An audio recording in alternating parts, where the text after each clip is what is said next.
వ్యాపారవేత్త అంటే కస్టమర్ యొక్క జేబులు కొల్లగొట్టినోడే వ్యాపారవేత్త కాదు, వాళ్ళ మనసును గెలుచుకున్నోడు కూడా, వాళ్ళ మనసును కూడా గెలిచాలా. వ్యాపారవేత్త అంటే కస్టమర్ జేబుని కొల్లగొట్టాలా, వాళ్ళ మనసును కూడా మీరు దోసుకునాలా. అటువంటి వ్యక్తి నిజమైన వ్యాపారవేత్త. దీనికి కొంచెం చిన్న ఎగ్జాంపుల్తో నేను ఎక్స్ప్లెయిన్ చేస్తాను. అంతకంటే ముందు నమస్తే మరియు స్వాగతం సూరత్ నాగు యూట్యూబ్ ఛానల్కు. మన ఛానల్ సూరత్ నుంచే. సూరత్ యొక్క సమగ్ర సమాచారం మీకు ఏదైనా కావాలనుకుంటే వీడియో మీద ఉండేటటువంటి నెంబర్కి వాట్సాప్ చేయండి.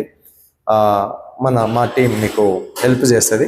బట్ ఫ్రీ కాదు, మీ క్వశ్చన్ బట్టి వీళ్ళు ఇచ్చే ఆన్సర్ని బట్టి పేమెంట్ ఉంటుంది. ఓకే, ఇప్పుడు కస్టమర్ మనసుని ఎట్లా గెలుచుకోవాలా అంటే చెప్తా.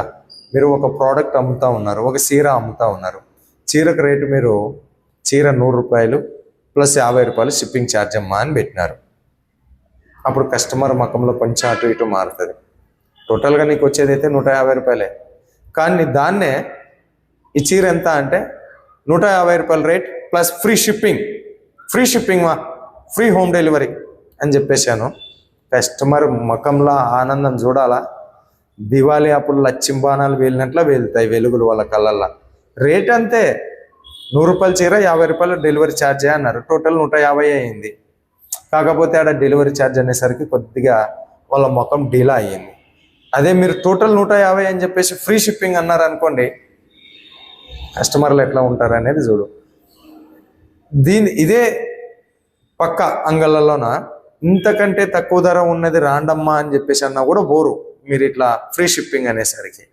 సో ఫ్రీ మీద జనాలకు అంత మక్కువ ఉన్నది కాబట్టే మన సౌత్ ఇండియాలోన ఉచిత పథకాలు నడుస్తూ ఉన్నాయి. ఉచిత బస్సులు, ఇంకా ఫ్రీ అనే పేరుతోటి అదొక తారక మంత్రంగా ఉపయోగించి ఓట్లు కొల్లగొట్టి రాజ్యాలు వెళ్తున్నారు.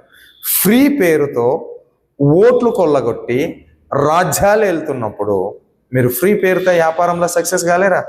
ఒకసారి ఆలోచించుకోండి, ఎట్లా ఉంటుందో ట్రై చేసి చూడండి అని మీ సూరత్ నాగు మీకు ఇస్తున్నటువంటి బిజినెస్ టిప్స్.